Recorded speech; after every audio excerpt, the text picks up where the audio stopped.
In the small farming village of Idanre situated along the hills near the ancient city of Ibadan, there lived a yam farmer named Akinwale. He came from a long line of esteemed yam farmers, their skills passed down for generations. Akinwale took great pride in his life's work of tilling the earth and cultivating the large, healthy tuber vegetables that were so crucial to the diet of the Yoruba people. Though his yam farm was quite modest, with just a few acres of rich soil, Akinwale was regarded as a respectable man in the village. He worked hard day in and day out, with a strong, calloused palm that could easily make its way through even the hardest ground. The hot Nigerian sun bore down heavily, but Akinwale did not mind the scorching rays. It was simply all part of the back-breaking work he was accustomed to. When he was a young man himself, Akinwale took a bride from a neighbouring village. Her name was Idanre, and she was known for her radiant beauty and kind, generous spirit. It was truly a blessed union, and within a couple years Idanre gave birth to their first child, a son they named Damilare. However, the day Damilare entered this world, a dark shadow was cast over what should have been a joyous occasion. As the infant emerged from his mother's womb, the accouching midwives gasped in shock and horror. Covering the entire left side of the newborn's face was a very large, blood-red birthmark. It extended from his forehead down, covering his eye and cheek all the way past his tiny mouth and chin. Birthmarks were not entirely uncommon, but one this severe and disfiguring was a rarity that struck fear into the hearts of the deeply spiritual Yoruba people. It was seen as an unmistakable sign that the child had been cursed, marked by the gods for some grave transgression committed by the parents in a past life. When Akinwale first laid eyes on his son and the grotesque birthmark, he immediately recoiled and became overwhelmed by a storm of emotions: shock, revulsion, anger, dread. How could this happen to him? He was a pious man who rigidly adhered to the tenets of his ancestors' faith. He brought sacrifices to the gods, paid respects to his elders, and lived as an honest, hard-working farmer. What horrible act could he possibly have committed in a past life to have a marked, cursed child as punishment? For months after Damilare's birth, Akinwale was gripped by these haunting, obsessive thoughts. He found himself unable to hold, nurture, or even really look upon his firstborn son without being disgusted by the mark and tormented by fear that more curses would befall his household. His wife Idanre was deeply pained to see how her husband had become a different man, devoid of the warm affection he once possessed. She understood the cultural stigma surrounding births like this, but she loved her son unconditionally and could not comprehend how Akinwale seemed entirely incapable of rising above the superstition to embrace Damilare. As Damilare grew from an infant into a young child, Akinwale's resentment and avoidance only worsened. No matter how sweet, gentle and well-behaved the young boy was, his father was always turned off by his mere appearance. Akinwale could not bring himself to bond with or even make eye contact with the child he now openly regarded as a curse upon his family. 3 years after Damilare's birth, Idanre gave birth to another son, one without any birthmarks or blemishes whatsoever. They named him Adesoji, and Akinwale's prejudice became even more apparent and hurtful. He showered young Adesoji with the love, affection and attention he denied Damilare. While Adesoji got new clothes, toys and treats, Damilare was given hand-me-down rags, slept on a mat in the kitchen and subsisted on mere scraps of food at mealtimes. Idanre was deeply ashamed of her husband's cruelty toward their firstborn son, but she felt powerless to stop it. As a wife in their culture, she had very little autonomy or grounds to defy or try to change Akinwale's mindset. Any attempts she did make to plead for compassion for Damilare fell on willfully deaf ears. By the time the two boys reached adolescence, Akinwale's discrimination and mistreatment of Damilare had become an accepted, disturbing fact of life, while Adesoji got to attend. The hot West African sun was high overhead, beating down its intense rays upon the expansive yam fields outside Idanre village. It was the dry season and lush green vegetation had given way to dusty, cracked earth and yellowed grass struggling to survive. In the distance, a solitary figure toiled away, a young man of around 15 years of age, methodically hoeing through the soil, preparing it for eventual planting when the rainy season's downpours would replenish the thirsty land. As he worked, sweat poured down the youth's face, briefly washing away some of the dust and grime that had accumulated over hours of hard labor. This was Damilare, firstborn son of the farmer Akinwale. Despite his youth, years of being treated as a household servant had made Damilare strong, his lean muscles hardening to adapt to the grueling manual work he was forced to carry out day after day. Pausing briefly to wipe the sweat from his brow with the back of his hand, Damilare grimaced as his palm brushed against the large port wine birthmark that stained the whole left side of his face. The coarse, raised texture of the blemished skin was something he had simply grown accustomed to, but he could never escape the shame it brought him. For as long as Damilare could remember, he had been mistreated, shunned and seen as cursed by his father Akinwale, all because of this birthmark. While his younger brother Adesoji had the comfortable life of a typical son, getting an education, enjoying himself, helping their father as any good child would, Damilare was relegated to the harsh existence of an indentured farm labourer. His meagre sleeping quarters were a rough mat in the kitchen, and his single change of clothes was tattered rags, stained with mud and sweat.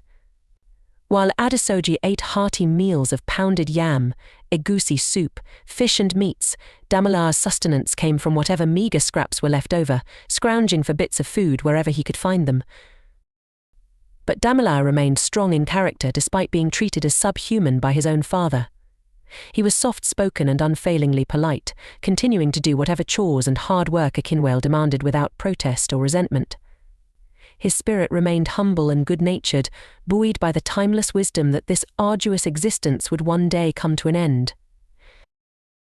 On this particularly oppressive day, when the heat was so intense it felt as if the entire world could spontaneously combust from the sun's fury, Damilare knew he needed to take a short rest and find some meagre sustenance to gain strength. Leaning the hoe against a sturdy iroko tree, he wiped the streams of perspiration from his eyes and made his way toward the large water jug situated under the thick, shady boughs of the ancient tree. As Damilare reached down to retrieve the jug, a feeble, raspy voice abruptly croaked out, "Have some water, Omo mai." Damilare nearly jumped out of his skin, letting out a startled yelp and whirling around.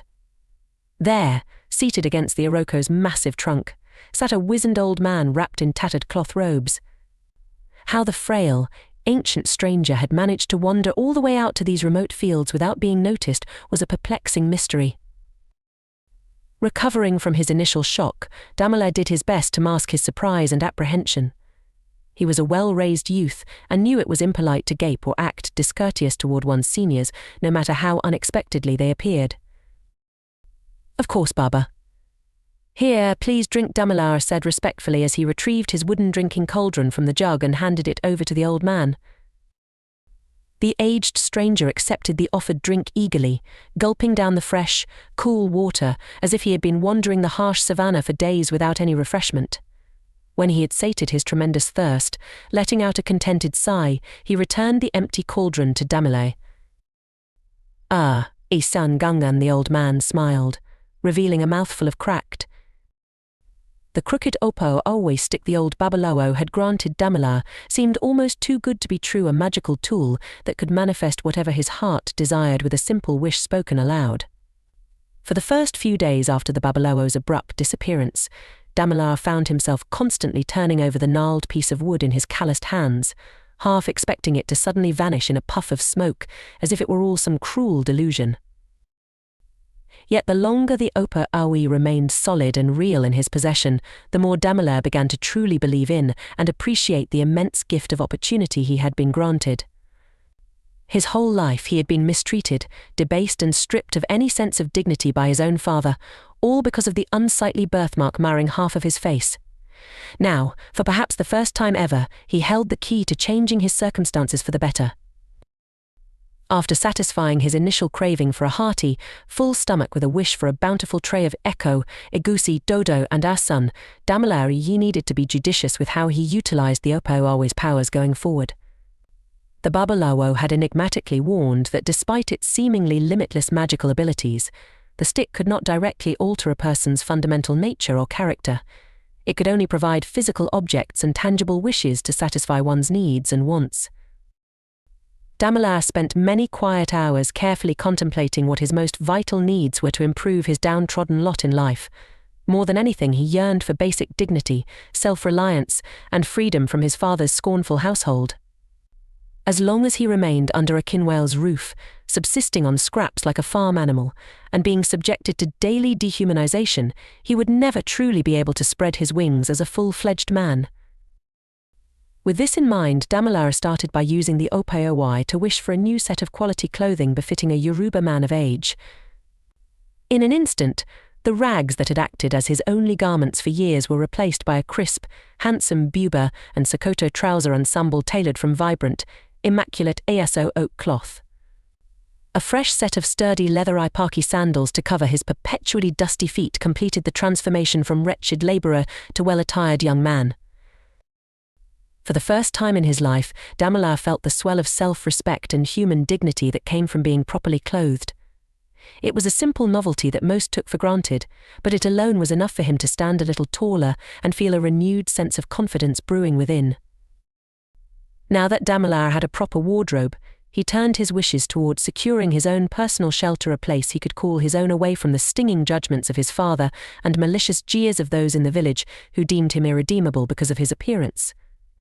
Once more calling upon the Opa-Owa, Damilare spoke aloud a desire for a simple, serviceable hut in a remote area on the edge of the village. No sooner had the words escaped his lips when there was an odd shimmering in the air, as if the very particles of dust and light were rearranging themselves into physical matter. Within seconds, Damilare gaped in amazement as an elegant, tent-shaped thatched roof mud hut had fully materialized about half a kilometre away from Akinwale's homestead. The dense shrubs and palm fronds surrounding the area afforded it privacy and sanctuary from judging eyes. Inside, the hut was far from lavish but comfortable enough, consisting of a single room with a dirt floor covered in woven grass mats. There was a simple bed fashioned from wooden plank and twine, a footlocker for storage, and even a long wood-burning stove for cooking. For good measure, Damilare made a second wish for a sturdy supply of tindered firewood to be deposited outside the hut's entrance. With his newfound home as a base, Damilare was now free to use the Opa-Owa to shape whatever living accommodations he desired for himself without having to rely on his father any longer. Clean water for bathing and drinking, clay pots for storing food, oil lamps and kindling to warm the hut at night, all these essentials manifested in abundance with just a few spoken wishes. As weeks passed and the dry season gave way to the welcomed arrival of the Inunran-Maloran rainy period, Damilare was able to use his magic to ensure he had all the traditional farming supplies needed to cultivate his own crop of yams and vegetables. He independently tilled, planted, weeded and nurtured his own personal field located a few minutes' walk from his mud hut homestead. For the first time in memory, Damilare was experiencing the satisfying taste of true self-sufficiency and freedom. While the labour was every bit as grueling and intensive as it had been under his father's watchful eye, there was now a sense of purpose and ownership. These were his. As the rainy season transitioned into the dry Harmattan period, the yam crops Damilare had carefully cultivated were finally ready for harvesting. Using the Opa-Owa stick's powers, he was able to conjure sturdy woven baskets and tools to properly dig up, clean and store his bountiful yield. For the first time in his life, Damilare was able to sit back and take pride in providing for himself through his own honest labours. No longer was he a wretched, starving Omo-Igbowo-marked child eking out a paltry existence on mere scraps. He had an overflowing stores of nutritious yams, greens and other vegetables that he had nourished straight from the fertile Idanre soil. As the weeks of the dry season went on, Damilare focused on preserving and rationing his hard-earned crops while also making sure to sustain his new self-sufficient homestead. The Opa-Owa provided ample firewood for cooking, fresh water drawn from a newly appeared well, and any other basic supplies he needed for day-to-day living. Yet despite his prospering independent life just a short distance away from Akinwale's village, Damilare's estranged father soon began to take notice of his eldest son's evident self-sufficiency and improved living conditions. The jealousy that had poisoned Akinwale's heart for so many years began to fester into resentment toward Damilare once again. How could this marked, cursed child who had been relegated to living like a peasant for his entire life now appear to be more comfortable and well-provisioned than even Akinwale himself? The mere thought caused Akinwale's eyes to burn with rage. He had always been a proud, respected farmer with noble Yoruba lineage, yet here was his eldest son, that shameful, disfigured mistake of a human being, acting as though he was some prosperous landowner. One evening, as Akinwale sat inside his compound shelling some okra by the meagre fire pit, he noticed Damilare emerging from the tree line a short distance away, a heavy woven basket of freshly dug yams slung over one shoulder. The younger man's movements were slow and lumbering from the exertion of farm labour, but he wore a satisfied, content expression on his still youthful face. In that moment, Akinwale felt an eruption of white-hot anger and envious resentment toward his firstborn son. This wretched boy who he had cast aside and treated with disdain for so many years now seemed more spiritually and materially blessed than Akinwale himself. It was an unacceptable, unjust reality that he could not allow to continue, lest his status and respect among the villagers continue to diminish. The next morning, Akinwale waited until Damilare had departed for his fields before storming over to the small mud hut, his fists clenched and brow knotted with fury. He approached the simple grass-thatched structure and began violently pounding on the door with his calloused knuckles. "Damilare, open this door at once, you disrespectful slab," Akinwale raged, tiny flecks of spittle flying from his cracked lips as he bellowed. There was no answer from within, which only further stoked Akinwale's anger and sense of indignation over his son's perceived disrespect. How dare this boy defy him by not immediately obeying? With a grunt, Akinwale threw his weight against the mud-caked wooden door, causing it to shudder and creak in protest. "I'll give you one more chance, Damilare, before I tear this insulting little hut apart," he snarled, chest heaving from the exertion and wrath boiling in his veins. "You will reveal how you've come upon such riches immediately, or you shall be utterly ruined and cast out from this village once and for all." Silence was the only response from behind the shuddering wooden door, and that was the final affront Akinwale could bear. With a guttural roar of rage, he backed up and threw his full weight into ramming the door with his powerful shoulder. The aged wood shattered and splintered in an explosive crash, and Akinwale staggered forward into the shady cool of Damilare's private dwelling, chest heaving and eyes bulging from the violence of his entry. As the swirling dust cleared, he glanced around the simple single-room hut, taking in the woven grass mats, wooden bed, clay pots, and other modest but self-sufficient furnishings. For a moment, Akinwale was taken aback by how normal and unextraordinary it all seemed. There were no gilded riches jewel-encrusted. Certainly. I'll continue the story from where it left off. For a moment, Akinwale was taken aback by how normal and unextraordinary it all seemed.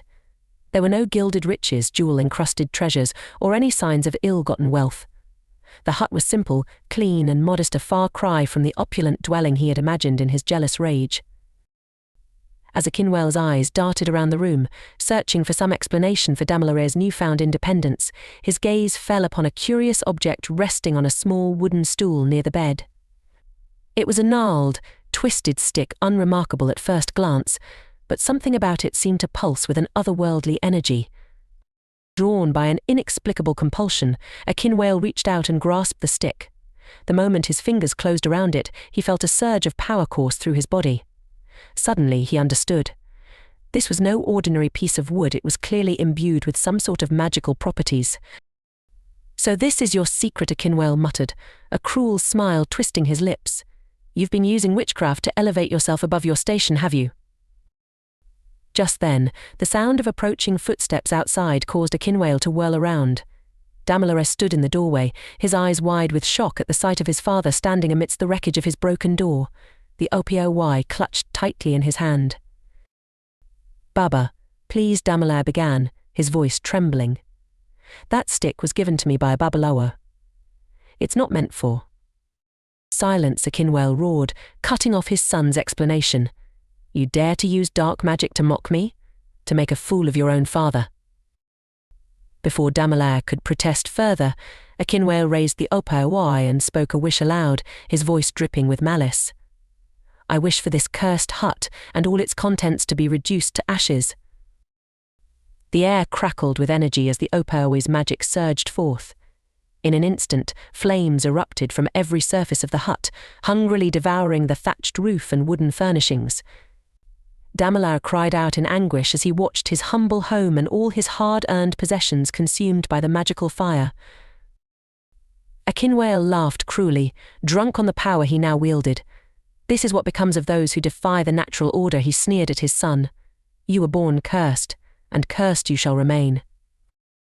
As the flames roared higher, Damilare fell to his knees, tears streaming down his face. But even in this moment of despair, a small spark of hope flickered in his heart. He remembered the bàbálàwó's words that the Opaowi's magic could not change a person's fundamental nature. Perhaps there was still a chance to reach the father he had once known, before bitterness and superstition had poisoned his heart. "Baba," Damilare called out, his voice steady despite the tears on his cheeks. "The stick's power comes from the goodness in one's heart. It was never meant to be used for destruction or cruelty. Please, look into your soul and remember the kind father you once were." For a moment, Akinwale's triumphant expression faltered. The Opaowi trembled in his grasp, as if resisting the darkness of his intentions. Would he heed his son's words and seek redemption, or would his jealousy and resentment consume him just as surely as the magical flames consumed Damilare's home? The fate of both father and son hung in the balance as the fire raged on, awaiting Akinwale's next move. As the flames continued to engulf Damilare's humble dwelling, Akinwale stood frozen, the Opaowi quivering in his grip. His son's words had struck a chord deep within him, stirring memories long buried beneath years of bitterness and shame. For a brief moment, Akinwale saw flashes of the past holding newborn Damilare in his arms, feeling that first surge of paternal love before the shock of the birthmark had twisted his heart. He remembered the boy's first steps, his eager attempts to help on the farm despite his father's constant rejection.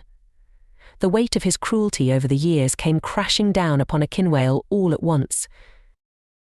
What have I done?" Akinwale whispered, his voice barely audible over the roar of the magical flames. The Opaowi slipped from his fingers, clattering to the ground. Seeing his father's moment of vulnerability, Damilare cautiously approached. "Baba, it's not too late," he said softly. "The stick's power comes from the heart. If you truly wish to make things right, you can." Tears welled up in Akinwale's eyes as he looked at his son, really looked at him for the first time in years. Beyond the birthmark he saw the strong, compassionate young man Damilare had become despite all the hardships he had endured. With trembling hands, Akinwale reached down and grasped the Opaowi once more. This time, instead of jealousy and rage, his heart was filled with remorse and a desperate desire to undo the damage he had caused. I wish for the fire to be extinguished and all damage to be undone," Akinwale said, his voice cracking with emotion.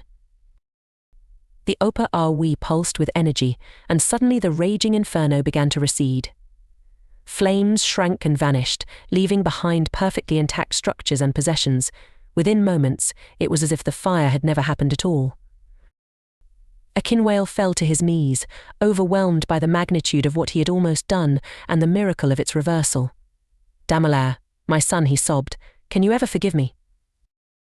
Damilare knelt beside his father, placing a comforting hand on his shoulder. "Baba, I forgave you long ago. I've only ever wanted your love and acceptance." As father and son embraced for the first time in over a decade, the Opaowi began to glow with a soft, warm light. The bàbálàwó's words echoed in Damilare's mind. The stick's magic came from the goodness in one's heart and could not change a person's fundamental nature. Perhaps it had not changed Akinwale, but merely helped him rediscover the love that had been buried deep within him all along. In the days that followed, a profound change came over the family. Akinwale publicly apologized for his treatment of Damilare, shocking the villagers who had long accepted the status quo. He invited both Damilare and Idanre back into the family home, treating his eldest son with the same love and respect he showed Adasoji. As for the Opaowi, Damilare decided its power was too great for any one person to wield.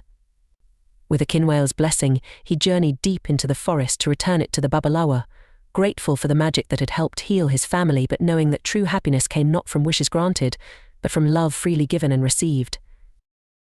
The village of Idanre watched in amazement as the once shunned Damilare took his place as a respected member of the community, his birthmark no longer a source of shame, but a reminder of the transformative power of forgiveness and love.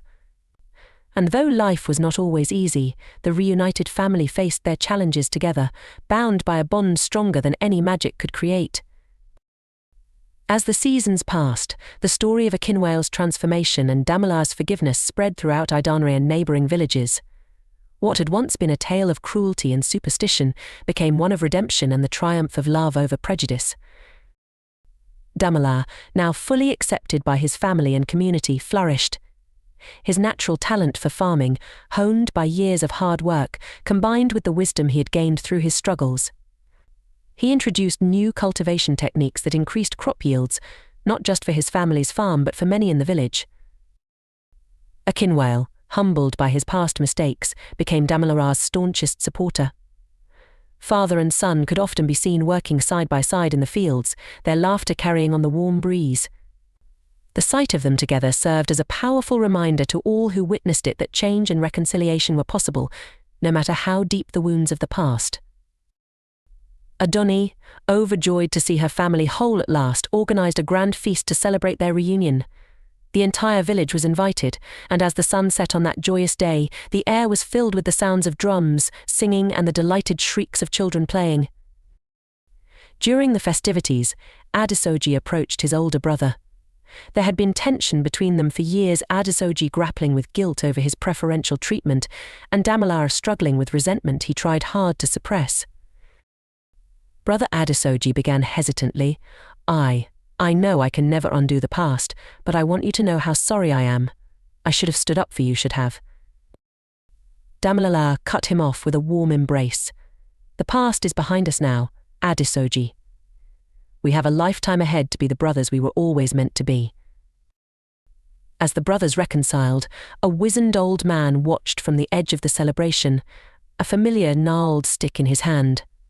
The bàbálàwó smiled, knowing his gift had served its purpose. Without a word, he turned and vanished into the night, leaving only footprints in the dusty earth to mark his passing. Years went by, and Damilare's reputation grew. People came from far and wide to seek his advice, not just on farming but on matters of the heart and spirit. Many were drawn by the distinctive birthmark on his face, now seen as a sign of wisdom rather than a curse. One day, a young couple brought their newborn to Damilare. The infant had a birthmark similar to his own, and the parents were distraught, fearing their child would face the same hardships. Damilare gazed at the child with compassion, gently touching the marked skin. This is not a curse, he told the anxious parents, but a blessing. Your child has been chosen to teach others about love, acceptance, and the strength that comes from overcoming adversity. Cherish this gift, for it will shape a soul of great beauty and resilience. As the grateful parents left, cradling their baby with newfound hope, Damilare felt a sense of peace wash over him. He realized that every trial he had faced, every moment of pain and loneliness, had led him to this point where he could offer hope and guidance to others who felt marked or cast aside. That night, as Damilare sat with his family under the vast canopy of stars, he silently thanked the bàbálàwó and the magical Opeowi. Not for the material comforts it had briefly provided, but for setting in motion the events that had healed his family and allowed him to discover his true purpose. As the cool night air carried the scent of blooming flowers and the promise of the coming harvest, Damilare knew that the greatest magic of all was the love that now flowed freely in his life, a power stronger than any wish, capable of transforming not just one family, but an entire community. And so, the legend of Damilare, the marked wise man of Idanre, continued to grow, a testament to the enduring power of forgiveness, acceptance, and the unbreakable bonds of family.